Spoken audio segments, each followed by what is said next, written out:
बात कह सकती हूँ, अगर पूरी दुनिया भी कह देना कि सोनम ने करा है, फिर भी मैं ये कहूँगी कि सोनम ये कर ही नहीं सकती है, क्योंकि सोनम के साथ मैं बचपन से रही हूँ। सोनम, गोविंद भैया, ये जो अभी उनका बिजनेस पहले नहीं था, उनका घर कैसा था, अभी जो उनको सक्सेस मिली है, कैसे उनका काम चला, ये सब मैं अपनी आंखों से देखते आ रही हूँ। अपने कार्यों में, सब चीज़ों में सोनम का काफ़ी अच्छा योगदान था। तो मैं ये कह सकती हूँ कि सोनम तो ये कभी कर ही नहीं सकती है। राज कुशवाहा और सोनम को जानने वाले उन्हें निर्दोष ठहरा रहे हैं, लेकिन तमाम सबूत और पुलिस की जांच बता रही है कि साजिश के तहत सोनम और राज ने मिलकर राजा को मार डाला। राजा रघुवंशी के दोस्त अभिषेक भी सोनम और राज को जिम्मेदार मान रहे हैं। इसकी आंखों में और लोगों की आंखों में धूल झोंक रहा था उस टाइम, क्योंकि पूरा मास्टरमाइंड वही था। पूरे जो भी प्लानिंग थी ना उसकी, पूरा मास्टरमाइंड वही था। और वो हर अपडेट सोनम के पास से आ रही थी, जा रही थी यहाँ से।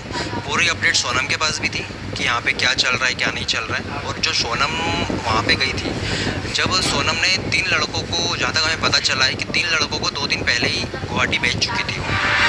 अब तक की तफ्तीश तो यही कह रही है कि राज और सोनम एक दूसरे को अच्छी तरह जानते थे और दोनों ने मिलकर राजा रघुवंशी को रास्ते से हटा दिया और इसके लिए इतनी बड़ी साजिश रच डाली।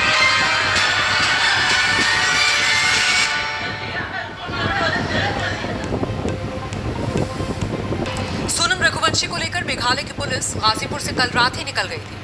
72 घंटे की ट्रांजिट रिमांड पर गाजीपुर की अदालत ने सोनम को मेघालय पुलिस को सौंपा। गाजीपुर से बक्सर के रास्ते पुलिस सोनम को रात में पटना लेकर पहुंची। दिन में कोलकाता गुवाहाटी के रास्ते शिलोंग के लिए लेकर निकल गई है। ये पटना एयरपोर्ट की तस्वीरें हैं जब सोनम रघुवंशी को लेकर मेघालय की पुलिस दोपहर को पटना एयरपोर्ट पहुंची। दोपहर करीब 3:30 बजे सोनम को कोलकाता के रास्ते पुलिस लेकर गई है। सोनम को मेघालय ले जाकर पुलिस जिन सवालों की जवाब उससे जानना चाहती है, उसमें से कुछ संभावित सवालों के बारे में आइए अब आपको बताते हैं। तो पति राजा रघुवंशी की हत्या की प्लानिंग कब से कर रही थी सोनम? ये वो सवाल होगा जो मेघालय पुलिस की तरफ से पूछा जाएगा। हत्या के बाद शिलोंग से निकलकर कहां-कहां गई, किस-किस से मिली? क्या सिर्फ राज से शादी करने के लिए राजा रघुवंशी की हत्या कर दी? हत्या के लिए कितने पैसे खर्च किए? क्या मोबाइल से लोकेशन भेजकर हत्यारों को जानकारी दे रही थी सोनम? फोन कहाँ है सोनम का? हत्या के बाद फोन पर किस-किस से सोनम ने बात की? किस-किस के संपर्क में सोनम थी? आखिरी वक्त में राज की शिलोंग आने का प्लान किसने बदला? मेघालय आने का टिकट लिया, लेकिन लौटने का, वापसी का मतलब टिकट क्यों नहीं बुक करवाया? हत्या के आरोपियों से पहली बार कब मिली, कहाँ मिली? क्या साजिश में और भी कोई शामिल है?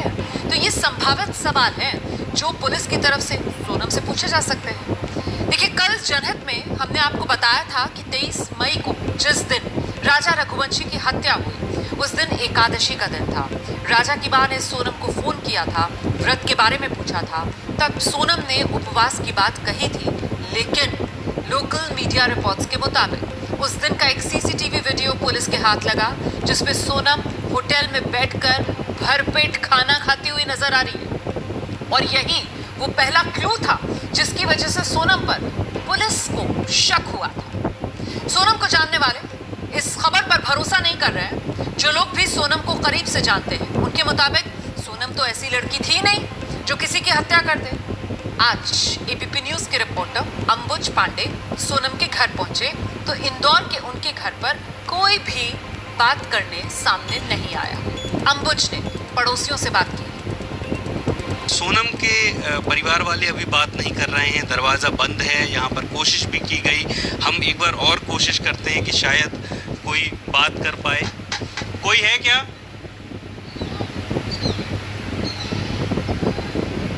यहाँ पर काफ़ी बार कोशिश करने के बाद भी कोई जवाब नहीं आ रहा है, लेकिन हम सोनम के मोहल्ले वालों से बात करने की कोशिश करेंगे जो बिल्कुल पड़ोस में उनके सामने ही रहती हैं। आखिर सोनम का स्वभाव कैसा था, उसको कब से जानते हैं?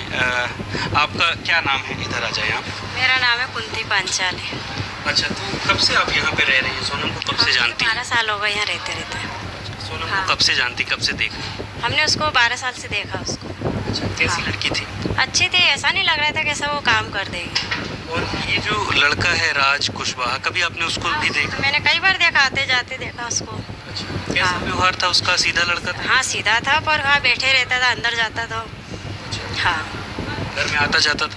हाँ, घर में भी जाता था, आता रहता था, यहाँ बैठे रहता था। मैं तो उसको कितनी बार देखा उसको। सोनम को क्या दीदी कह के बोला था? ये तो मैंने नहीं देखा दीदी बोला कि क्या बोला, पर वो हंसी मजाक चलती रहती थी, पर मैंने इतना ध्यान नहीं दिया। हाँ। कैसी थी सोनम? फ्रेंडली थी, जैसे मेरे से भी हंसी मजाक करना, भैया कहाँ जा रहे हो, कहाँ से आ रहे हो, हम भी आपस में। पर हमको कभी ऐसा लगा नहीं था कि हम तो और सोच रहे थे कि बच्ची आ जाए घर, मतलब उसको कुछ हो ना। तो पर ये जब सामने आया हमारे भी होश उड़ गए कि क्या हुआ।